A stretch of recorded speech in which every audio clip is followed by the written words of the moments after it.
السلام عليكم. الحمد لله رب العالمين. نحمده ونستعينه ونستغفره ونعوذ بالله من شرور أنفسنا ومن سيئات أعمالنا. من يهده الله فلا مضل له ومن يضلل فلا هادي له. وأشهد أن لا إله إلا الله وحده لا شريك له وأشهد أن محمدا عبده ورسوله أما بعد. அன்பிற்குரிய சகோதர சகோதரிகளே, நாம் நபித்தோழர்கள் வாழ்வினிலே என்ற தலைப்பில் உமர் ரலியல்லாஹு அன்ஹு அவர்களுடைய வாழ்வில் நடைபெற்ற பல்வேறு சம்பவங்கள் தொடர்பாக நாம் பார்த்து வருகின்றோம். அந்த வரிசையில் நேற்றைய தினம் உமர் ரலியல்லாஹு அன்ஹு அவர்கள் எந்த அளவிற்கு நபிகள் நாயகம் ஸல்லல்லாஹு அலைஹி வஸல்லம் அவர்களை நேசித்தார்கள் என்பது தொடர்பாக நாம் பார்த்து வருகின்றோம். இது தொடர்பாக சஹீஹுல் புகாரியில் 1229வது செய்தியாக பதிவு செய்யப்பட்டிருக்கிறது. உமர் ரலியல்லாஹு அன்ஹு அவர்கள் நபிகள் நாயகம் ஸல்லல்லாஹு அலைஹி வஸல்லம் அவர்கள் மீது மிகுந்த ஒரு மரியாதையும் தன்னுடைய செயல்களால் இறை தூதரை கோபப்படுத்திவிடக்கூடாது என்ற எச்சரிக்கை உணர்வோடும் நடந்து கொண்டார்கள். ஒரு தடவை நபிகள் நாயகம் ஸல்லல்லாஹு அலைஹி வஸல்லம் அவர்கள் லுஹர் தொழுகை அல்லது அசர் தொழுகை, இந்த இரண்டு தொழுகைகள் ஏதோ ஒரு தொழுகையில் அவர்கள் 4 ரக்காத்தை 2 ரக்காத்துகளில் சலாம் கொடுத்துவிட்டு வேகமாக எழுந்து சென்று பள்ளிவாசலுக்கு வெளியே சென்று பள்ளிவாசல் வாசலில் உள்ள அந்த கூரையினுடைய கலையை பிடித்து கொண்டு நிற்கிறார்கள். நபிகள் நாயகம் ஸல்லல்லாஹு அலைஹி வஸல்லம் 2 ரக்காத்தில் என்ன செஞ்சிட்டாங்க, சலாம் கொடுத்துட்டாங்க. அப்போ சஹாபாக்களுக்கெல்லாம் ஒரு பயம், ரசூலுல்லாஹ்ட்ட போய் எப்படி கேட்கறது? அபூபக்கர் சித்திக் ரலியல்லாஹு அன்ஹு அவர்கள், உமர் ரலியல்லாஹு அன்ஹு அவர்கள் இவங்கெல்லாம் என்ன செய்கிறாங்க, ரசூலுல்லாஹ்ட்ட போய் கேட்கறதுக்கு பயப்படுறாங்க. அப்போ அந்த நேரத்தில் துல்யதைன் அப்படிங்கிற ஒரு நபித்தோழர், அவருடைய கைகள் கொஞ்சம் நீளமாக இருப்பதினால் அவருக்கு 2 கைகள் நீளமானவர் அப்படின்னு பேர், துல்யதைன் அப்படின்னு அவருக்கு பேர். அப்போ அவங்க போய் ரசூலுல்லாஹ்ட்ட கேட்குறாங்க, அல்லாஹ்வின் தூதரே, நீங்கள் மறந்து விட்டீர்களா அல்லது தொழுகை சுருக்கப்பட்டு விட்டதா அப்படின்னு கேட்குறாங்க. அப்போ நபிகள் நாயகம் ஸல்லல்லாஹு அலைஹி வஸல்லம் சொல்கிறாங்க, நான் மறக்கவும் இல்லை, தொழுகை சுருக்கப்படவும் இல்லை அப்படிங்கிறாங்க. இல்லை, நீங்கள் 4 ரக்காத்தை 2ஆ என்ன செஞ்சிட்டீங்க, தொலை வச்சிட்டீங்க அப்படின்னு சொன்ன உடனே மற்ற சஹாபாக்களை என்ன செய்கிறாங்க, விசாரிக்கிறாங்க. விசாரித்து விட்டு மீண்டும் 2 ரக்காத் தொலை வைக்கிறார்கள். சஜிதா சவு செய்துவிட்டு மக்களுக்கு சொல்கிறாங்க, நானும் உங்களை போன்ற ஒரு மனிதன் தான், உங்களுக்கு மறதி ஏற்படுவதை போன்று எனக்கும் என்ன செய்யும், மறதி ஏற்படும், நான் மறந்து விட்டால் எனக்கு என்ன செய்யுங்க, ஞாபகப்படுத்துங்க அப்படின்னு சொல்லி நபிகள் நாயகம் ஸல்லல்லாஹு அலைஹி வஸல்லம் உபதேசம் பண்ணுறாங்க. இந்த செய்தியில் நமக்கு என்ன நாம் பார்க்கக்கூடிய சப்ஜெக்ட் என்னன்னு சொன்னோம்னா, அபூபக்கர் சித்திக் ரலியல்லாஹு அன்ஹு அவர்கள், உமர் ரலியல்லாஹு அன்ஹு அவர்கள், இது போன்ற பெரிய பெரிய சஹாபாக்கள் எல்லாம் நபிகள் நாயகம் ஸல்லல்லாஹு அலைஹி வஸல்லம் அவர்கள் விஷயத்தில் எவ்வளவு மரியாதையோடு கண்ணியத்தோடு அவர்கள் நடந்து கொண்டார்கள். ஏன்னு சொன்னால், நபிகள் நாயகம் ஸல்லல்லாஹு அலைஹி வஸல்லம் அவங்க நாம் செய்யக்கூடிய ஒரு காரியத்தினால், நபிகள் நாயகம் வாழும்போது சஹாபாக்கள் செய்யக்கூடிய ஒரு காரியத்தினால அவர்கள் கோபமுற்று விட்டால் அது இறைவனுடைய தண்டனைக்குரிய பாவமாயிரும். ஏன்னா அந்த அளவிற்கு அல்லாஹ் ரப்புல் ஆலமீன் திருமறை குர்ஆன்ல நமக்கு சொல்லி காட்டுகின்றான். அது போன்ற ஒரு சம்பவமும் நடந்திருக்கிறது. என்ன சம்பவம்னு சொன்னோம்னா, சஹீஹுல் புகாரியில் 4845வது செய்தியாக பதிவு செய்யப்பட்டிருக்கிறது. இந்த ஹதீஸை அறிவிக்கக்கூடியவர் கூறுகின்றார், இப்னு அபி முலைகா அவர்கள் அறிவிக்கிறார்கள். அவர்கள் சொல்கின்றார்கள், காதல் ஹைரானி ஐ யஹ்லிகா, 2 நல்லவர்களும் ஒரு அழிவை ஏற்படுத்தக்கூடிய காரியத்தை செய்வதற்கு நெருங்கிவிட்டார்கள் அப்படின்னு சொல்றாங்க. இந்த உம்மத்திலேயே நபிகள் நாயகம் ஸல்லல்லாஹு அலைஹி வஸல்லம் அவர்களுக்கு பிறகு ஒட்டுமொத்த உம்மத்தும் எந்த இருவரை மிகுந்த நல்லவர்கள் என்று சொல்லுகிறதோ அந்த அபூபக்கர் சித்திக் ரலியல்லாஹு அன்ஹு அவர்களும் உமர் ரலியல்லாஹு அன்ஹு அவர்களும் ஒரு பாவத்தை அவங்க என்ன செஞ்சிடறாங்க, செய்து விடுகின்றார்கள். அப்படி என்றால் அவர்கள் திட்டமிட்டு செய்யவில்லை. நபி தோழர் இந்த மாதிரி இறைவனால் சொர்க்கத்திற்கு நன்மாராயம் சொல்லப்பட்ட சஹாபாக்கள் திட்டமிட்டு எதையும் செய்ய மாட்டாங்க. அவங்க ஒரு நல்ல நோக்கத்தில் செய்வார்கள். அது ஒரு பாவமாக என்ன செய்துவிடும், அமைந்துவிடும். அப்போ அந்த இரண்டு நல்லவர்கள் யார் என்று சொன்னால் அபூபக்கர் உமர், அபூபக்கர் சித்திக் ரலியல்லாஹு அன்ஹு அவர்களும் உமர் ரலியல்லாஹு அன்ஹு அவர்களும். அவங்க செஞ்ச பாவம் என்ன? ரஃபஆ அஸ்வாத்தஹுமா இந்த நபி ஸல்லல்லாஹு அலைஹி வஸல்லம், நபிகள் நாயகம் ஸல்லல்லாஹு அலைஹி வஸல்லம் அவர்களுக்கு அருகில் சப்தங்களை அவர்கள் உயர்த்தி விட்டார்கள். சப்தத்தை உயர்த்துவது என்று சொன்னால் இயற்கையாகவே பேசும்போது சிலருக்கு கனத்த சப்தமாக இருக்கும். அந்த சப்தம் அல்ல. நபிகள் நாயகம் ஸல்லல்லாஹு அலைஹி வஸல்லம் அவர்களுடைய சபையில் ஒரு பிரச்சனை முன்வைக்கும் பொழுது நபிகள் நாயகம் ஸல்லல்லாஹு அலைஹி வஸல்லம் அவங்க தான் அதற்கு தீர்வு சொல்லணும். அவர்களை முந்தி கொண்டு என்ன செய்யக்கூடாது, பேசக்கூடாது. அதுபோல் நபிகள் நாயகம் ஸல்லல்லாஹு அலைஹி வஸல்லம் அவங்கள்ட்ட பேசும்போது ஒரு பணிவாக, கண்ணியமாக, மரியாதையாகத்தான் என்ன செய்ய வேண்டும், பேச வேண்டும். இதெல்லாம் மார்க்கம் சொல்லிக் கொடுக்கக்கூடிய ஒழுக்கங்கள். அப்ப இந்த சம்பவத்தை என்ன நடக்குன்னு சொன்னோம்னா, ரசூல் ஸல்லல்லாஹு அலைஹி வஸல்லம் அவங்கள்ட்ட பனு தமீம் அப்படிங்கிற கோத்திரத்தை சேர்ந்த ஒரு வாகன கூட்டம் வர்றாங்க. அல்லாஹ்வின் தூதராகவும் ஆட்சியாளராகவும் இருக்கின்ற காரணத்தினால் அவங்க ஒரு பயணம் கிளம்பி போறாங்க. தங்களுக்கு ஒரு தலைவர், அமீரை நியமிக்க வேண்டும் என்று கோரிக்கை வைப்பதற்காக என்ன செய்றாங்க, வர்றாங்க. ரசூலுல்லாஹ்வுடைய பள்ளிவாசலை பொறுத்த வரைக்கும் கூரை பள்ளி தான். பள்ளிவாசல் இப்படி உட்கார்ந்து இருக்கும் பொழுது ரசூலுல்லாஹ்வுடைய வீடு இப்படி தான் இருக்கும். வாசல் இருக்கும், உள்ள போனால் எனது வீடு. அப்போ வந்த கூட்டம் என்ன செய்யறாங்கன்னு சொன்னோம்னா, சஹாபாக்கள் பள்ளிவாசலுக்கு வெளியே இருந்து பார்க்குறாங்க. சஹாபாக்கள்லாம் உள்ள பள்ளிக்குள்ள மக்கள்லாம் உட்கார்ந்துகிட்டு இருக்கிறாங்க. அப்போ அவங்க நினைக்கிறாங்க ரசூலுல்லாஹ் சபையில தான் இருக்கிறாங்க அப்படின்னு நினைத்து கொண்டு அவங்க எப்படி நடந்திருக்க வேண்டும். அவங்க ஒரு பயணம் புறப்படுகிறார்கள் என்று சொன்னால் இறங்கி சபைக்கு கேட்டிருக்கணும். அந்த மக்கள் என்ன பண்றாங்கன்னு சொன்னோம்னா, பள்ளிவாசலுக்கு வெளியே நின்றுக்கிட்டு அல்லாஹ்வின் தூதரே, நாங்கள் பயணம் கிளம்புறோம், எங்களுக்கு ஒரு தலைவர் என்ன செய்யுங்க, நியமிங்க அப்படிங்கிறாங்க. ஏன்னா அவங்க கிராமவாசிகள்கிட்ட ஈமான் சரியா இருந்துச்சு. ஆனா அந்த எப்படி பேச வேண்டும், அந்த ஒழுங்குகள் அவங்களுக்கு என்ன செய்யாது, சரியாக இருக்காது. நம்ம இன்றைய காலகட்டங்கள் நம்ம என்ன செய்யணும், பார்க்கணும். அப்ப அந்த மாதிரி இருக்கும் பொழுது நபிகள் நாயகம் ஸல்லல்லாஹு அலைஹி வஸல்லம் வீட்டுக்குள்ள இருக்கிறாங்க. அவங்க சபையில் இருப்பதாக நினைத்து கொண்டு என்ன செய்யறாங்க, பள்ளிவாசலுக்கு வெளியே நின்று கொண்டே கோரிக்கை வைக்கிறாங்க. அப்போ அபூபக்கர் சித்திக் ரலியல்லாஹு அன்ஹு என்ன செய்யறாங்க, எழுந்திருக்கிறாங்க.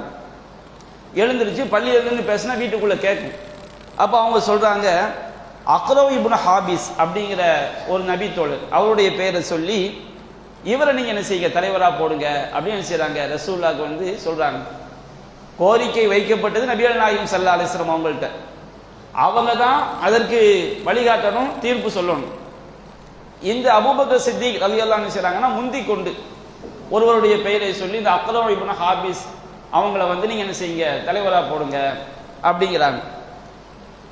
அப்போ உமர் ரலியல்லாஹு அன்ஹு அவங்க எழுந்து இன்னொருவர் பெயரை சொல்லி இவரை தலைவராக போடுங்கள் அப்படிங்கிறாங்க. அப்போ அபூபக்கர் சித்திக் ரலியல்லாஹு அன்ஹு சொல்றாங்க, மா அரத்து இல்லா ஹிலாஃபி, உமர் அவர்களே, எனக்கு மாற்றமாக பேசுவதைத்தான் நீங்கள் நாடுகிறீர்கள் அப்படிங்கிறாங்க. அப்போ உமர் ரலியல்லாஹு அன்ஹு சொல்றாங்க, மா அரத்து ஹிலாஃபக், உங்களுக்கு மாற்றமாக பேசுவதை நான் செய்யவில்லை, விரும்பவில்லை. ரசூலுல்லாஹ் சபைக்கு வந்துடுறாங்க. ரெண்டு பேருமே கவனிக்கல.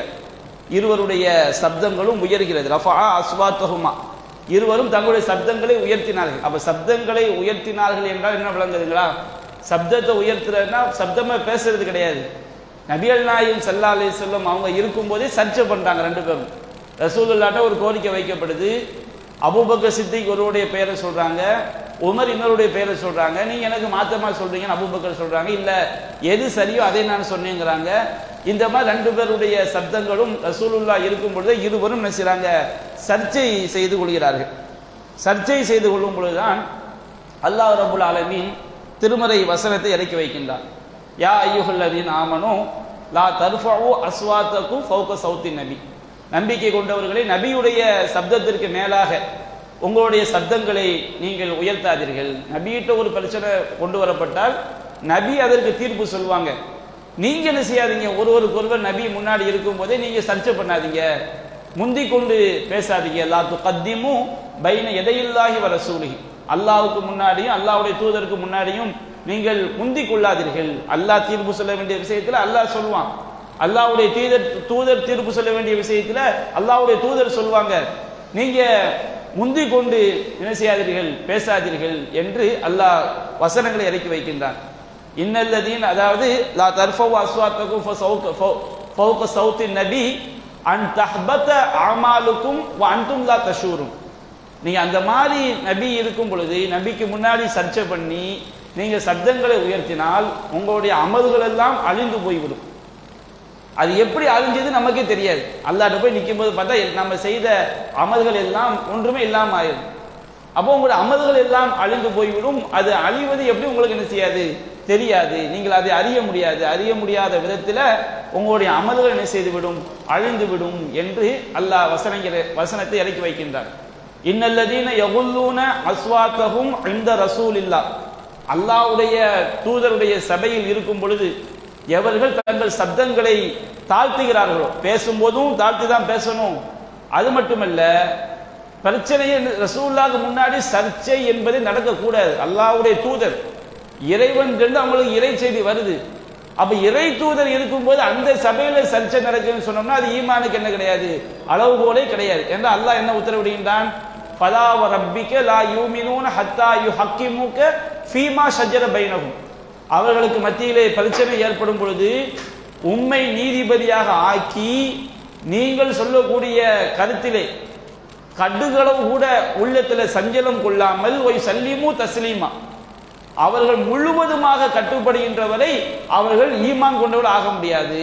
நாம உண்மையிலேயே அல்லாஹ்வை நம்பி இருக்கிறோம் என்பதற்கு அடையாளம் என்னன்னு சொன்னோம்னா, நபிகள் நாயகம் ஸல்லல்லாஹு அலைஹி வஸல்லம் அவர்கள் ஒரு தீர்ப்பு சொல்லிட்டாங்கன்னா அந்த தீர்ப்புல கட்டுகளவு கூட அதிருப்தி என்ன செஞ்சிடக்கூடாது, வந்துவிடக்கூடாது. அப்ப இது ஈமான் தொடர்பான ஒரு சட்டம். இறை நம்பிக்கை ஒருவரிடம் இருக்கிறதா இல்லையா என்பதை தீர்மானிக்கக்கூடிய விஷயம். பக்தி அடிப்படையில் நம்ம இன்றைக்கு செய்குமார்கள் முரீதுமார்கள் அவங்க கிட்ட போய் ரொம்ப பணிவை காட்டுறாங்க பாருங்க, இது கிடையாது. இது அல்லாஹ்வுடைய தூதருக்கு மட்டும்தான். மற்ற மனிதர்கள் அனைவரும் சக மனிதர்கள்ட்ட நம்ம எப்படி மரியாதையா பேசணுமோ கண்ணியமா நடக்கணுமோ அந்த மரியாதை கண்ணியம் உண்டே தவிர இறை தூதருக்கு இறைவன் என்ன அந்தஸ்தை கொடுத்திருக்கிறானோ அந்த அந்தஸ்தை நம்ம என்ன செஞ்சிடக்கூடாது, யாருக்கும் வழங்கிவிடக் கூடாது. அதை நம்ம கவனமாக விளங்கிக் கொள்ள வேண்டும்.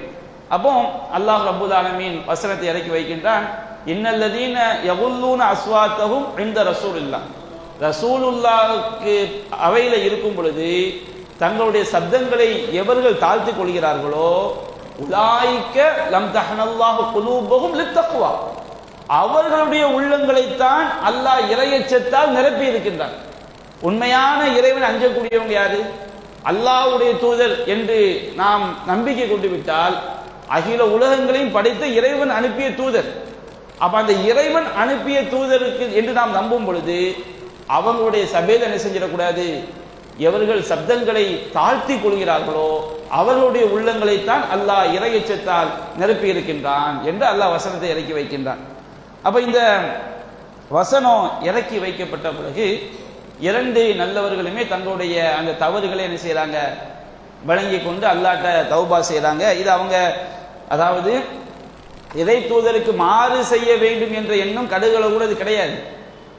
இங்க நல்ல எண்ணத்தில் செய்யும் போது இறை தூதருக்கு முன்னாடி சர்ச்சை பண்ணக்கூடாது அப்படிங்கிற அந்த சட்டம் அங்கே என்ன செய்யப்படுகிறது, மீறப்படுகிறது. அல்லாஹ் சுட்டி காட்டியவுடன் முழுவதுமாக இறை வசனத்துக்கு அவங்க என்ன செஞ்சிடறாங்க, சரணடைந்து விடுகிறார்கள். இதுதான் நபி தோழர்கள்ட்ட உள்ள சிறப்பு. நம்ம அளவுக்கு அவங்க அளவுக்கு நம்ம ஈமான் செய்ய முடியாது, வர முடியாது. கடுகளவு கூட சந்தேகம் இல்லாமல் முழுமையாக சரணடையக்கூடிய ஒரு ஈமான். அதற்கு அப்புறம் உமர் ரலியல்லாஹு அவர்கள் ரசூலுல்லாஹ்ட்ட எப்பொழுது பேசினாலும் கான உமரு யுஸ்மிஉ ரசூலுல்லாஹி ஸல்லல்லாஹு அலைஹி வஸல்லம் பஅத ஹாதிஹில் ஆயா ஹத்தா யஸ்தஃபிமஹு, இந்த வசனம் இறங்கிய பிறகு உமர் அவர்கள் ரசூலுல்லாஹ்விடம் எப்பொழுது பேசினாலும் ரசூலுல்லாஹ் என்ன சொன்னீங்க திரும்ப திரும்ப கேட்பாங்களாம்.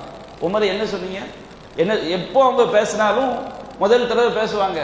ரசூலுல்லாஹ்க்கு அது விளங்காது, என்ன சொன்னீங்க அப்படின்னு செய்வாங்க. திரும்ப 2-3 தடவை கேட்கும் பொழுதுதான் ரசூல்லா விளங்கிக் கொள்ள முடியும். அந்த அளவிற்கு ஒரு பணிவை, கண்ணியத்தை உமர் ரலியல்லாஹு அன்ஹு அவர்கள் இந்த வசனம் இறங்கிய பிறகு அவர்கள் பேணிக் கொண்டார்கள் என்பதை பார்க்கிறோம். அப்ப எந்த அளவிற்கு இறை வசனங்களுக்கு கட்டுப்படக்கூடியவர்களாக இருந்தார்கள் என்பதை நாம் சிந்திக்க கடமைப்பட்டிருக்கின்றோம்.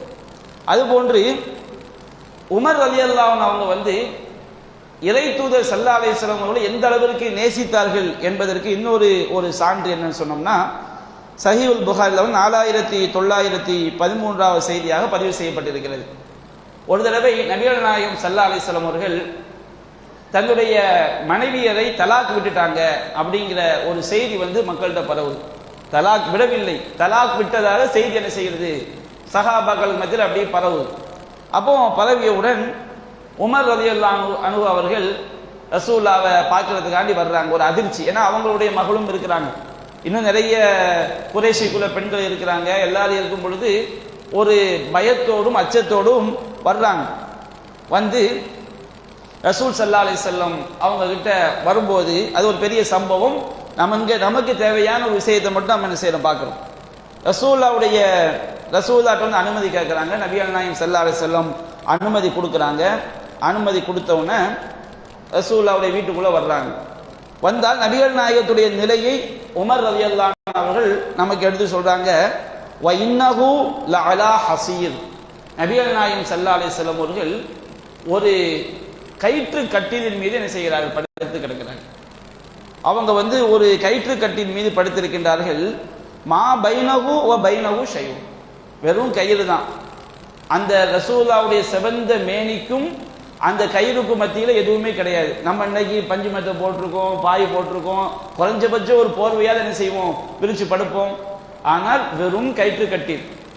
கயிற்று கட்டில் எப்படி இருக்கும், இடையில நிறைய கேப் போட்டு தான் என்ன செய்வாங்க, அந்த கயிறை வச்சு முறுக்கி பின்னி இருப்பாங்க. அப்போ ரசூலுல்லாஹ்வுடைய செவந்த மேனிக்கும் அந்த கட்டிலுக்கு மத்தியில் எந்த விதமான ஒரு விரிப்பும் என்ன செய்யாது, கிடையாது. ஓ தஹ்த ரஸிஹி விசாதத்தும் மின் அதமி, அவங்களுடைய தலையணை தலைக்கு கீழே ஒரு பதனிடப்படாத தோல் தலையணை. அந்த தலையணைக்கு உள்ள என்ன வைத்திருக்கப்பட்டிருக்கிறது சொன்னா ஹஷூஹா லீஃபுன், அதுக்குள்ள பேரித்தமர ஓலைகள் இருக்கு பாருங்க, அந்த ஓலைகளை எடுத்து அந்த தோல் பைக்குள்ள வச்சு அதுதான் ரசூலுல்லாஹ்வுடைய தலையணை. இந்த ரிஜ்லைஹி கரலன் மஸ்பூபன், அவங்களுடைய கால்கள் பக்கத்துல கருவேல மரத்தினுடைய இலைகள் என்ன செய்யப்பட்டிருக்கு, ஒரு சுகத்துக்காக கொட்டப்பட்டிருக்கிறது. இந்த ரஹிசிஹி அஹபும் அல்லகா, ரசூலுல்லாஹ்வுடைய தலைக்கு மேல ஒரு தோல் பை தொங்கிக் கொண்டிருக்கிறது. அது கூட பதனிடப்படாத ஒரு தோல் பை, தண்ணி என்ன செய்வாங்க, கட்டி வச்சிருப்பாங்க. அப்ப இந்த காட்சியை உமர் ரலியல்லாஹு அன்ஹு அவர்கள் பார்த்து விட்டு அவங்க சொல்றாங்க, ஃபரைது அஸ்ரல் ஹஸீரி ஃபி ஜம்பிஹி, ரசூலுல்லாஹ்வுடைய அந்த சிவந்த மேனியில அந்த கயிற்று கட்டிலுடைய அந்த வரிகள் அப்படியே பதிந்து, அந்த வரிகள் எல்லாம் அப்படியே இருக்கிறது. அப்ப இதை பார்த்து விட்டு ஃபபகைது, உமர் ரலியல்லாஹு அன்ஹு என்ன செய்றாங்க, அப்படியே கண்ணீர் விட்டு அழுகுறாங்க. அவங்க எந்த விஷயத்தை பேச வந்தாங்களோ அதை மறந்துடுறாங்க, மறந்துட்டு அப்படியே அழுகுறாங்க.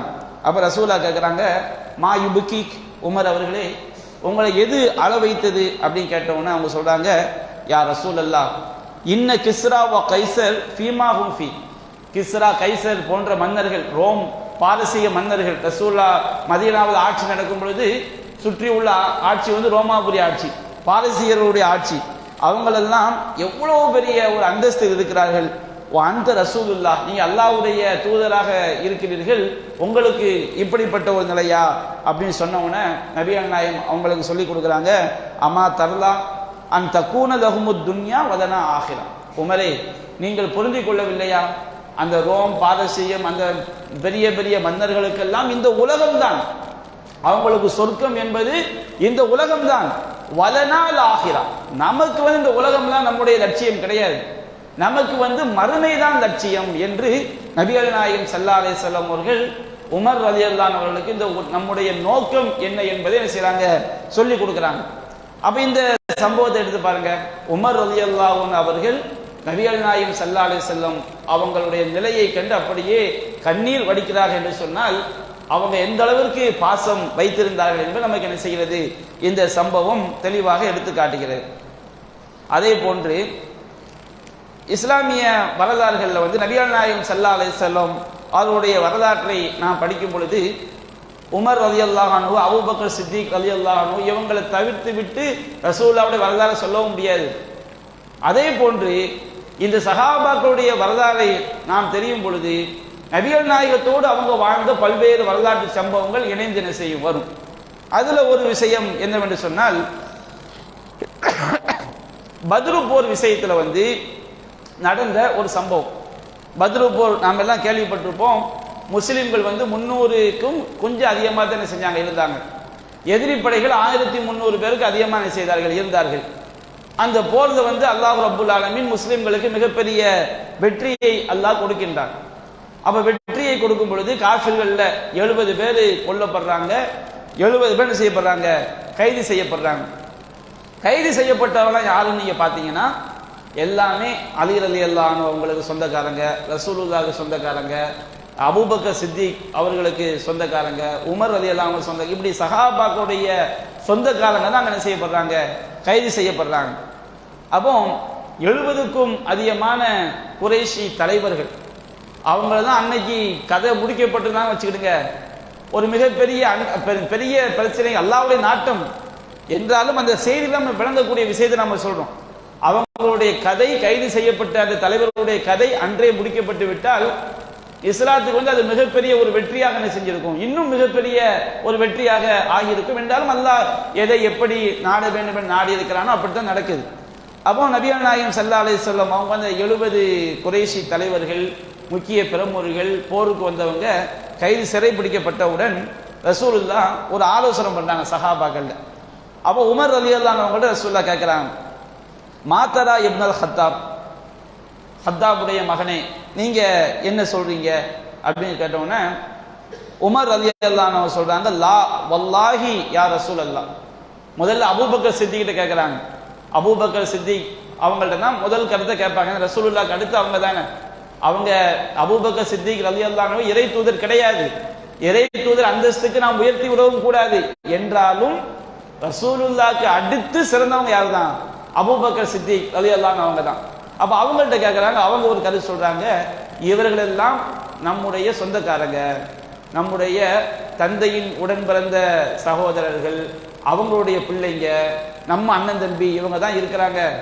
நாம வேற ரொம்ப வறுமையில் இருக்கிறோம். அதனால அவங்கள்ட்ட ஏதாவது பிணைத்தொகை, எதிரிகள் விட்டு சொல்லக்கூடிய அந்த ஆயுதங்களுக்கு பேரும் கனிமத்துன்னு சொல்லுவாங்க. எதிரிகளை விடுவிப்பதற்காக பிணைத்தொகை பெறாங்க பாருங்க. போர்ல மாட்டக்கூடிய எதிரிகளை விடுவிப்பதற்காக பிணைத்தொகை பெற்றால் அதுவும் என்னதுதான், கனிமத்தில் உள்ளதுதான். அப்ப நாம் என்ன செய்வோம், அவர்களிடமிருந்து பிணைத்தொகை பெற்றுக்கொண்டு இவர்களை விடுவித்து விடுவோம் அப்படின்னு செய்றாங்க. ஒரு ஆலோசனையை அபூபக்கர் சித்திக் ரலியல்லாஹு அன்ஹு சொல்றாங்க. அதற்கு அடுத்து உமர் இப்னு ஹத்தாப் என்ன செய்றாங்க, ஆலோசனை கேட்கிறாங்க. அப்ப அவங்க சொல்றாங்க, லா வல்லாஹி யா ரசூலல்லாஹ் மா அரா அல்லதி ரஆ அபூபக்கர், அபூபக்கர் என்ன கருத்தை கூறுகிறாரோ அதை நான் என்ன செய்யவில்லை, கருதவில்லை. வலாக்கின்னி அரா அன் துமக்கின்னா, நீங்க வந்து எங்களுக்கு ஒரு வாய்ப்பை ஏற்படுத்தி தர வேண்டும். ஃபநல்ரிபு அஅனாகஹும், அவங்களுடைய கழுத்துக்களை எல்லாம் நாம் வெட்டி வீழ்த்தி விடுவோம், மரண தண்டனை கொடுத்து விடுவோம் அப்படின்னு சொல்லிட்டு அவங்க சொல்றாங்க. ஃபதுமக்கின்ன அலியன் மின் அகீல், அலியுடைய உடன் பிறந்த சகோதரர் அகீல், அலி ரலியல்லாஹு அன்ஹுடைய உடன் பிறந்த சகோதரர், அவர் வந்து எதிரி படைகளை செஞ்சிருக்காரு. மிகப்பெரிய குறைஷி தலைவர், எதிரி படையில முக்கிய வீரர், அவர் வந்து கைது செய்யப்பட்டிருக்கிறார். அப்போ அலி ரலியல்லாஹு அன்ஹு அவர்கள் இந்த தன்னுடைய உடன்பிறந்த சகோதரர் அகீல் அவருக்கு என்ன செய்யணும், இவர் மரண தண்டனை இவருடைய கையால் நிறைவேற்ற வேண்டும்.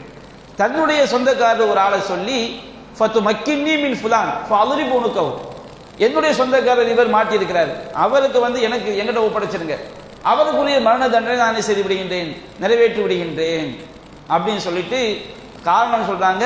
ஃபைன்ன ஹாவுலாயி ஐம்மத்துல் குஃபுர், இவர்களெல்லாம் இறை மறுப்பினுடைய தலைவர்கள்.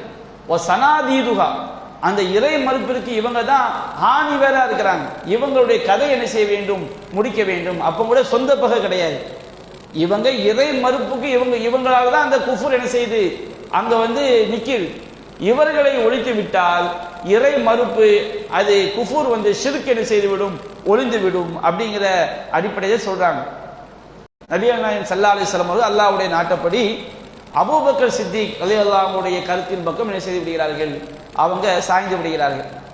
அப்போ உமர் ரலியல்லாஹு அன்ஹு சொன்ன கருத்தை என்ன செய்யல, அவர்கள் ஏற்றுக்கொள்ளவில்லை.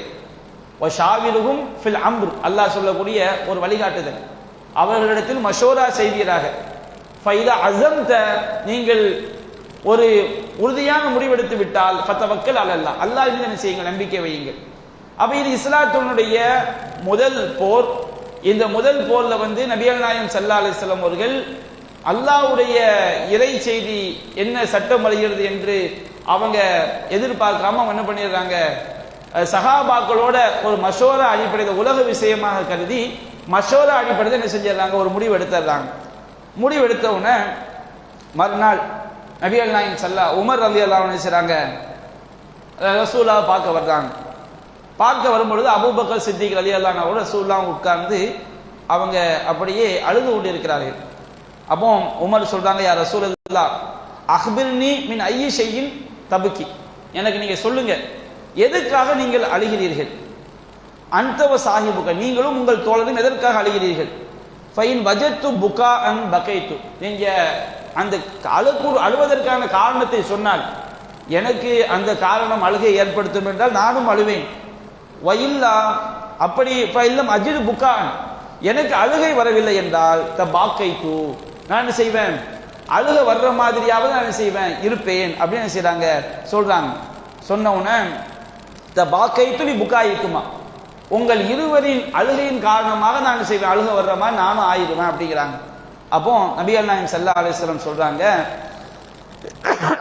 அபுகி அல்லதி அரல அலைய அஸ்ஹாபுக மின் அஹ்ரிஹிமுல் ஃபிதா, நான் எதற்காக அழுகிறேன்னு சொன்னால், உன்னுடைய தோழர்கள் எதிரிகளிடமிருந்து பிணைத்தொகை பெற்றுக்கொண்டு அவர்களை விடுவிக்கலாம் என்று சொன்னார்களே, அதற்காக நான் செய்ய அழுகின்றேன். இப்படி அவங்க சொன்னதுனால உரில அலைய அதாபுகும் அதுனாமின் ஹாதி ஷஜரா, அவர்களுக்குரிய வேதனை தண்டனை பக்கத்தில் ஒரு மரம் இருக்கு, இந்த மரத்துக்கு பக்கத்தில் அவங்களுடைய கருத்தை நான் ஏற்றுக்கொண்டதற்காக, இந்த கருத்தை அவர்கள் சொன்னதற்காக அவர்களுக்கு என்ன தண்டனை என்பது இந்த மரத்துக்கு பக்கத்தில் என்ன செய்யப்பட்டு எனக்கு காட்டப்பட்டுச்சு. அதனால நான் என்ன செய்யறேன், அந்த வேதனை அல்லாஹ் தண்டிக்கல. ஏன் அல்லாஹ் தண்டிக்கலன்னு சொன்னோம்னா, அந்த பின்னாடி வசனத்தில் அல்லாஹ் இறக்கி வைக்கின்றார், அவர்களுக்கு என்ன வேதனை என்பது மரத்துக்கு அருகில் எனக்கு காட்டப்பட்டுச்சு. அந்த விஷயத்தை நான் அபூபக்கர்ட்ட சொன்னேன். ஆக நம்ம எடுத்த முடிவு தவறான முடிவாக ஆகிவிட்டது என்று நாங்கள் இருவரும் அழுதோம் என்று சொல்லிவிட்டு அல்லாஹ் ரப்பல் ஆலமீன் இறக்கிய வசனத்தை அல்லாஹ் நபிகள் ஓதி காட்டுறாங்க. மாகானலின் நபியி வல்ல மாகானலி நபியின் ஐயக்கூன லஹு அஸ்ரா ஹத்தா யுஸ்ஹின ஃபில் அர்த், ஒரு நபியை அல்லாஹ் ஒரு ஊருக்கு அனுப்புனானா அந்த ஊர்ல வலிமையான ஆட்சி வர்ற வரைக்கும் அந்த நபி என்ன செய்யக்கூடாது, எதிரிகளோடு போர் ஏற்பட்டால் கைது பண்ணக்கூடாது. அந்த நபியோட போருக்கு வர்றவங்க கண்டிப்பா யாரா தான் இருப்பாங்க, குஃப்ருடைய தலைவர்களாக தான் இருப்பாங்க, குஃப்ருல பிடிமானம் உள்ளவங்களா தான் இருப்பாங்க. அப்ப நபிக்கு என்ன கடமைன்னு அல்லாஹ் சொல்றான், ஒரு நபியை அல்லாஹ் ஒரு ஊருக்கு அனுப்பிட்டான்னு சொன்னோம்னா அந்த நபி எதிரிகளோடு அந்த நபிக்கு போர் செய்யக்கூடிய நிலைமை வந்தால் ஆட்சி ரொம்ப ஸ்ட்ராங்கா ஆகிற வரைக்கும் எதிரிகளோட யுத்தம் நடக்கும் பொழுது யுத்தத்தில் கைது செய்யப்படக்கூடியவங்களை விடுவிக்க விடலாம் கூடாது, பிணைத்தொகையெல்லாம் பெறக்கூடாது, எதிரிகளை அழிச்சிடணும். எப்போ அவங்கள்ட்ட பிணைத்தொகை பெறலாம்னு சொன்னோம்னா ஆட்சி எல்லாம் நல்ல வலிமை ஆயிடுச்சு, நம்மளை யாரும் அசைக்க முடியாது, பவர்ஃபுல் சக்தி ஆயிட்டோம். இப்ப நம்ம பிணைத்தொகையை வாங்கிட்டு இவங்களை விடுறதுனா நமக்கு இவங்க போய் எதிர்பார்த்து செயல்பட்டா கூட நம்மளை அசைக்க முடியாது. அப்படிங்கிற ஒரு சூழல் வந்த பிறகுதான் ஒரு நபி என்ன செய்யலாம், பிணைத்தொகை பெறலாம் என்று அல்லாஹ் ரப்பல் ஆலமீன் திருமறை வசனத்தை இறக்கி வைக்கின்றான். அப்ப அல்லாஹ் அப்படி சொல்லிவிட்டு அல்லாஹ் கூறுகின்றான், லவ்லா கலிமத்தும் மினல்லாஹி சபக, அல்லாஹ்விடமிருந்து ஒரு வார்த்தை முந்தி விட்டது. சஹாபாக்களுக்கு தெரியாது என்ன வார்த்தைன்னு சொல்லி, ஆனால் ரசூலுல்லாஹ்வுடைய உம்மத்துக்கு கனிமத் ஹலால் என்று அல்லாஹ் செய்து விட்டான், அதற்கு முன்பாகவே முடிவெடுத்து விட்டான். அது சட்டமா அல்லாஹ் இறக்கி வைக்கல. அந்த மாதிரி ஒரு சட்டத்தை உங்களுக்கு நான் முந்திட்டேன், நான் என்னுடைய விதியில நான் எழுதி வைத்து விட்டேன். லவ்லா கலிமத்து மினல்லாஹி சபக, அல்லாஹ்விடமிருந்து ஒரு கட்டளை முந்தி இருக்காவிட்டால் லமஸ்ஸகும் ஃபீமா அஃபல்தும் மின் அதாபின் அதீம், நீங்க ஈடுபட்ட காரியத்திற்காக பயங்கரமான வேதனை உங்களை பீடித்திருக்கும். ஆனா அல்லாஹ் ரப்பல் ஆலமீன் என்ன செய்து விட்டான், அவனுடைய விதியில வந்து ரசூலுல்லாஹ்வுடைய உம்மத்துக்கு கனிமத் ஹலால் என்பதை முன்கூட்டி அல்லாஹ் தீர்மானித்து விட்டான். இந்த பத்ர் யுத்தத்தை அடிப்படையாக வைத்து அந்த விஷயத்தை கனிமத் ஹலால் என்பதை அல்லாஹ் சட்டத்தை அல்லாஹ் இறக்கி வைக்கின்றான். ஃபகுலூ மிம்மா கனிம்தும், நீங்கள் கனிமத்தாக பெற்றுக்கொண்டதிலிருந்து என்ன செய்யுங்கள், சாப்பிடுங்கள் அப்படிங்கிற ஹலாலம் தையிபன், அது உங்களுக்கு ஹலால் பரிசுத்தமானது என்று அல்லாஹ் கனிமத்தை ஹலாலாக்கி அந்த வசனத்தை அல்லாஹ் என்ன செய்கின்றான், இறக்கி வைக்கின்றான். அப்ப இந்த சம்பவத்தை எடுத்துக்கொண்டால் உமர் ரலியல்லாஹு அன்ஹு அவர்கள் பல்வேறு விஷயங்களை அல்லாஹ் ரப்புல் ஆலமீன் என்ன ஒரு சட்டத்தை இறக்கி வைத்தானோ அதற்கு ஒப்ப பேசக்கூடிய பாக்கியத்தை யாருக்கு அல்லாஹ் கொடுத்திருந்தான், உமர் ரலியல்லாஹு அன்ஹு அவங்களுக்கு அல்லாஹ் கொடுத்திருந்தான். அப்ப இந்த சம்பவத்திலும் உமர் ரலியல்லாஹு அன்ஹு அவர்கள் அல்லாஹ் எந்த சட்டத்தை இறக்கி வைக்க நாடினானோ அதற்கு ஒப்ப பேசக்கூடிய ஒரு பாக்கியம் அவங்களுக்கு இருந்துச்சு. ரெண்டாவது, இதுல பல சட்டங்கள் நமக்கு இருக்குது. மார்க்கத்துல வந்து அல்லாஹ்வுடைய இறை செய்தி தான் மார்க்கத்துடைய அடிப்படை. அதை யாரும் என்ன செய்து விடக்கூடாது, மீறி விடக்கூடாது. அல்லாஹ்விடமிருந்து அந்த இறை செய்தி வருவதற்கு முன்பாக உலக விஷயமாக கருதி நபிகள் நாயகம் ஸல்லல்லாஹு அலைஹி வஸல்லம் அவர்கள் ஒரு முடிவெடுத்தாங்க. அல்லாஹ் என்ன செய்கின்றான், கண்டிக்கின்றான். அப்படி நீங்க முடிவெடுத்திருக்க கூடாது. அல்லாஹ்வுடைய ஒரு வாக்கு முந்திவிட்டு உங்களுக்கு வந்து கனிமத் ஹலால் அல்லாஹ் ஆக்கணும் முடிவெடுத்து விட்டான், முன்கூட்டி அல்லாஹ் எடுத்து விட்டான். அந்த முடிவு மட்டும் இல்லாமல் இருந்திருந்தால் நீங்கள் செய்ததற்கு என்ன செய்திருக்கும், பயங்கரமான வேதனை உங்களை பீடித்திருக்கும் என்ற வசனத்தை அல்லாஹ் என்ன செய்கின்றான், இறக்கி வைக்கின்றான். அப்ப இது உமர் ரலியல்லாஹு அன்ஹு அவர்கள் நபிகள் நாயகம் ஸல்லல்லாஹு அலைஹி வஸல்லம் அவங்களுடைய வாழ்க்கை நடந்த ஒரு முக்கியமான ஒரு சம்பவம். அதுபோன்று உஹது யுத்தத்தில் வந்து ஒரு சம்பவம் நடக்கிறது. இந்த செய்தி வந்து முஸ்லிம்ல 4043வது செய்தியாக பதிவு செய்யப்பட்டிருக்கிறது. உஹது மலையில வந்து ஒரு இடம், ஒரு கணவாய் இருக்கிறது. நபிகள் நாயகம் ஸல்லல்லாஹு அலைஹி வஸல்லம் அவர்கள் அப்துல்லா இப்னு ஜுபைர் அவங்களுடைய தலைமையில அம்பெறியக்கூடிய வீரர்கள் அவங்கள வந்து அந்த கணவாய்க்கு மேல என்ன செய்யறாங்க, நிப்பாட்டுறாங்க. ஏன்னா எதிரிகள் ரசூலுல்லாஹ் அந்த போர் வியூகத்தை அமைக்கும் போது எதிரிகள் வந்து தாக்குவதற்கு புறமுதுகாக வந்து தாக்குவதற்குரிய இடம் அந்த இடம் தான். அப்ப அந்த வியூகத்தை என்ன செய்யறாங்க, அங்க ஒரு 50 அம்பெறியக்கூடிய வீரர்கள், திறமையான வீரர்களை நிப்பாட்டி ரசூலுல்லாஹ் சொல்றாங்க, நாங்க வந்து கொல்லப்பட்டு எங்களுடைய உடல்களை கழுகுகள் கொத்தி தின்பதை நீங்கள் பார்த்தாலும் நான் சொல்ற வரைக்கும் நீங்க என்ன செய்யக்கூடாது, இது இந்த இடத்தை விட்டு இறங்கக்கூடாதுங்கிறாங்க. அந்த தலைவருக்கு சொல்லி அவங்க எல்லாரும் சொல்லி நிற்கிறாங்க. யுத்தம், உஹது யுத்தம் ஆரம்பித்த உடனேயே எதிரி படை வந்து துவம்சம் செய்யப்படுகிறது. ஏன்னா பத்ர்ல வந்து பயங்கர மிகப்பெரிய வெற்றி. இரண்டாவது, சஹாபாக்கள் உற்சாக மனநிலையில இருக்கிறாங்க. எதிரிகள் வந்து அந்த போர் வியூகம் வந்து எதிரிகள் ரசூலுல்லாஹ் எங்க அம்பெறியக்கூடிய வீரர்கள் நிப்பாட்டி இருக்கிறாங்களோ அந்த ஒரு மைனஸ் தான். அது விட வலிமையான வீரர்கள் நிப்பாட்டியாச்சு, பயங்கரமான அரணை ஏற்படுத்தியாச்சு. அப்போ அவ்வளவு உற்சாகத்துல யுத்தம் ஆரம்பித்த முதல் கணத்திலேயே எதிரி படை சின்ன பின்னமாக்கப்பட்டு துவம்சமாக்கப்பட்டு அப்படியே சிதறி ஓடிடுறாங்க. ஓடுனா சஹாபாக்கள் எல்லாம் என்ன செய்யறாங்க, கீழே யுத்தம் செய்யக்கூடிய சஹாபாக்கள் எல்லாம் கனிமத்து பொருட்களை என்ன செய்யறாங்க, சேகரிக்க ஆரம்பிக்கிறாங்க. அப்ப இதை என்ன செய்யறாங்க, எந்த அளவுக்கு எதிரி படையில் உள்ள பெண்கள் எல்லாம் தப்பிச்சு ஓடும் போது அவங்களுடைய கீழாடைகளை வந்து முட்டுக்கு மேல தூக்கிட்டு ஓடுறாங்க. அந்த அளவுக்கு சிதறடிக்கப்பட்டு எதிரி படை துவம்சம் செய்யப்படுகிறது. அப்போ அவங்க போனவங்க மலை கணவாயில் நபிகள் நாயகம் நிறுத்திய அந்த சஹாபாக்கள் என்ன செய்யறாங்க, எல்லாரும் கனிமத்தை சேகரிக்கிறத பார்த்த உடனே அவங்களும் இறங்குறாங்க. தலைவராக இருக்கக்கூடிய அப்துல்லா ரலியல்லாஹு அன்ஹு சொல்றாங்க, இறங்காதீங்க, ரசூலுல்லாஹ் சொல்லி இருக்கிறாங்க, நாங்கள் கொல்லப்பட்டு எங்கள் உடல்களில் பறவைகள் கொத்தி தின்பதை பார்த்தாலும் இறங்கக்கூடாதுன்னு சொல்லியிருக்கிறாங்க, இறங்காதீங்க. அப்ப அவங்க ஒரு காரணம் சொல்றாங்க, ரசூலுல்லாஹ் வந்து அது யுத்த காலத்துல தான் சொன்னாங்க, இப்பதான் எதிரிகள் என்ன செஞ்சிட்டாங்க, தோத்து ஓடிட்டாங்கல்ல, போர் முடிஞ்சாச்சுல, இப்ப நம்ம இறங்குனா தப்பு கிடையாது, ரசூலுல்லாஹ்வுடைய கட்டளையை மீறியதாக ஆகாதுன்னு சொல்லி என்ன செஞ்சிடறாங்க, இறங்கிடுறாங்க. இந்த சஹாபி மட்டும் என்ன செய்யறாரு, அவர் கீழே இறங்கல. சென்ற எதிரிப்படை ஹாலித் பின் வலீத் தான் எதிரிப்படையில வந்து முக்கியமான வீரர், அபூ சுஃபியான் இருக்கிறாங்க. அவங்க ரொம்ப அற்புதமா வியூகம் வச்சு என்ன செஞ்சிடறாங்க, ரசூலுல்லாஹ் எந்த கணவாயில படை அம்பரியும் படையை நிப்பாட்டி இருந்தாங்களோ அந்த கணவாய் வழியா வந்தால் முஸ்லிம்களுக்கு அது வந்து உயர்வான ஒரு இடம், முஸ்லிம்கள் தாழ்வான இடத்துல என்ன செய்யறாங்க இருக்கிறாங்க. தாக்குதல் நடத்தினா பயங்கரமான பாதிப்பு யாருக்கு தான் நடக்கும், முஸ்லிம்களுக்கு தான் பாதிப்பாகும். அம்பை வச்சு அடிப்பாங்க. அதே மாதிரி தாக்குதல் வந்து எங்கேயும் தப்பிச்சு ஓட முடியாது. அந்த மாதிரி ஒரு சூழல் ஆயிடுச்சு. நபிகள் நாயகம் ஸல்லல்லாஹு அலைஹி வஸல்லம் அவர்களையே பாதுகாக்க வேண்டிய கட்டாயம் ஏற்பட்டு விட்டது. சுற்றி நிற்கக்கூடிய பாதுகாப்புகள் எல்லாம் என்ன செஞ்சிட்டாங்க, செதறிட்டாங்க. அப்ப அந்த மாதிரி ஒரு சூழல். முஸ்லிம்கள்ல 70 சஹாபாக்கள் செய்யப்பட்டாங்க, கொல்லப்பட்டாங்க. மூஸா பின் உமைர், பெரிய பெரிய ஹம்ஸா ரலியல்லாஹு அன்ஹு, பெரிய பெரிய சஹாபாக்கள் எல்லாம் கொல்லப்பட்டாங்க. அப்ப அவங்க கைது பண்ணவதான் நினைக்கல, அடி நொறுக்கிட்டு என்ன செஞ்சிடறாங்க, முஸ்லிம்கள் 70க்கு மேல தாக்குதல் தொடுத்து விட்டு அப்படியே எதிரி படை அவங்க போயிடுறாங்க. அவங்க ஒரு மலைக்கு மேல ஏறி நிற்கிறாங்க. ரசூலுல்லாஹ், அபூபக்கர் சித்திக், உமர் ரலியல்லாஹு அன்ஹு இவங்கெல்லாம் என்ன செய்றாங்க, ஒரு இடத்துல இருக்கும் பொழுது எதிரி படையிலிருந்து அபூ சுஃபியான் என்ன செய்றாரு, அவர் அமைதியாக இரவு நேரத்தில் மக்ரிபு பிறகு என்ன செய்ய மாட்டாங்க, போர் செய்ய மாட்டாங்க. அப்ப அந்த அவங்க மிக முஸ்லிம்களுக்கு பாதிப்பு, ஆனால் எதிரிகளுக்கு வெற்றி என்ன செய்ய முடியாது, சொல்ல முடியாது. அந்த மாதிரி ஒரு நிலையில் என்ன செய்யறாங்கன்னா,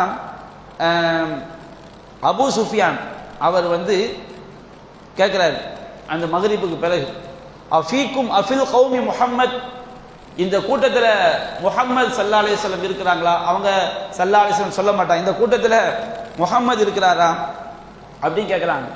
அப்போ ரசூலுல்லாஹ் சஹாபாக்கள் சொல்றாங்க, யாரும் பதில் சொல்லாதீங்க, அமைதியா இருங்கிறாங்க. அடுத்து அஃபில் கௌமி இப்னு அபி குஹாஃபா, அபூ குஹாஃபாவுடைய மகன் அந்த கூட்டத்தில் இருக்கிறாரா அப்படிங்கிறாங்க. அபூபக்கர் சித்திக் ரசூலுல்லாஹ்க்கு அடுத்து. அப்போ ரசூலுல்லாஹ் சொல்றாங்க, லா துஜீபு, யாரும் பதில் சொல்லாதீங்க. அஃபில் கௌமி இப்னுல் ஹத்தாப், அந்த கூட்டத்தில் ஹத்தாபுடைய மகன் இருக்கிறாரா? அப்போ ரசூலுல்லாஹ் சொல்றாங்க, பதில் சொல்லாதீங்க, அமைதியா இருங்கிறாங்க. அப்போ அபூ சுஃபியான் சொல்றாரு, இன்ன ஹாவுலாயி குத்திலு, பதிலே வல்ல, அப்ப இவர்கள் எல்லாம் செய்யப்பட்டு விட்டார்கள், கொல்லப்பட்டு விட்டார்கள் அப்படின்னு சொல்லி அபூ சுஃபியான் சொல்றாரு, ஃபலவ் கானு அஹ்யா, அவர்கள் உயிரோடு இருந்திருந்தால் ல அஜாபு, அவங்க பதில் சொல்லி இருப்பாங்களே, பதில் வல்லிய, அப்ப இவங்க எல்லாம் கொல்லப்பட்டு விட்டார்கள், இஸ்லாத்துடைய கதை என்ன செஞ்சாச்சு, முடிஞ்சாச்சு அப்படிங்கிற கருத்துல அபூ சுஃபியான் சொல்றாரு. அப்ப இப்படி சொன்ன உடனே ஃபலம் எம்லிக் உமர் நஃப்ஸஹு, உமர் தன்னை கட்டுப்படுத்திக் கொள்ள முடியவில்லை. அவர் சொல்றாரு, கதப்த யா அதுவல்லா, அல்லாஹ்வுடைய எதிரியே நீ பொய் சொல்லிவிட்டாய், அபுகல்லாஹு அலைக மா யுஹ்ஸிக், உனக்கு எது கவலையை தருமோ அதை அல்லாஹ் தங்க வைத்திருக்கின்றான், இறைவன் அவர்களை உயிரோடு தான் வைத்திருக்கின்றான் அப்படின்னு சொன்ன உடனே இப்னு கமியாங்கிறவன் தான் போய் அபூ சுஃபியான், அவங்க ஒரு காஃபிர், நான் இந்த 3 பேரையும் கொன்னுட்டேன்னு சொல்லியிருக்கான். அப்ப அபூ சுஃபியான் சொல்றாரு, உஹுது ஹுபல் அப்படிங்கிறாரு. அதாவது உமரை பார்த்து சொல்றாரு, நீ சொல்வது உண்மையாத்தான் இருக்கும், அந்த இப்னு கமியாங்கிறவன் இவங்கெல்லாம் மௌத்தாயிட்டாங்க சொன்ன அவனை விட உன்னை நான் நம்புகிறேன், நீ சொல்றது உண்மைதான் அப்படின்னு சொல்லிட்டு அவர் சொல்றாரு, உஹுது ஹுபல், ஹுபல் மேலோங்கி விட்டார் அப்படிங்கிறாங்க. ஹுபல்ங்கிறது அவங்க வணங்கக்கூடிய ஒரு சிலை, அந்த ஹுபல் மேலோங்கி விட்டார் அப்படின்னு சொன்ன உடனே இப்ப ரசூல் ஸல்லல்லாஹு அலைஹி வஸல்லம் ஷிர்க்க பத்தி வரும்போது நபிகள் நாயகம் ஸல்லல்லாஹு பொறுமையா இருக்க மாட்டாங்க. அப்போ அவங்க சொன்னாங்க, அஜீபு, அவருக்கு பதில் சொல்லுங்கள் அப்படின்னு சொன்ன உடனே கேட்கிறாங்க, யார் ரசூலுல்லாஹ், மா நகூல், நாங்க என்ன பதில் சொல்றது, நீங்க சொல்லுங்க, கூலு அல்லாஹு அலா வஜல், அல்லாஹ் தான் மிகவும் உயர்ந்தவன், அவன்தான் கண்ணியத்திற்குரியவன் என்று பதில் சொல்லுங்கள் அப்படின்னு சொன்ன உடனே அந்த பதில் என்ன செய்றாங்க, சஹாபாக்கள் சொல்றாங்க. அபூ சுஃபியான் சொல்றாரு, லனல் உஸ்ஸா வலா உஸ்ஸா லக்கும், எங்களுக்கு உஸ்ஸா இருக்கிறாங்க, உங்களுக்கு உஸ்ஸாவெல்லாம் கிடையாது அப்படின்னு செய்றாரு சொல்றாரு. அப்போ நபியான பதில் சொல்றாங்க, அவருக்கு பதில் சொல்லுங்கள், நாங்கள் எப்படி பதில் சொல்லுவோம் கேட்டவொன்னே நீங்க சொல்லுங்க, கூலு அல்லாஹு மௌலானா, அல்லாஹ் தான் எங்களுடைய பாதுகாவலன், வலா மௌலாலக்கும், உங்களுக்கு எந்த ஒரு பாதுகாவலரும் கிடையாது என்று என்ன செய்யுங்கள், பதில் சொல்லுங்கள் அப்படின்னு சொல்றாங்க.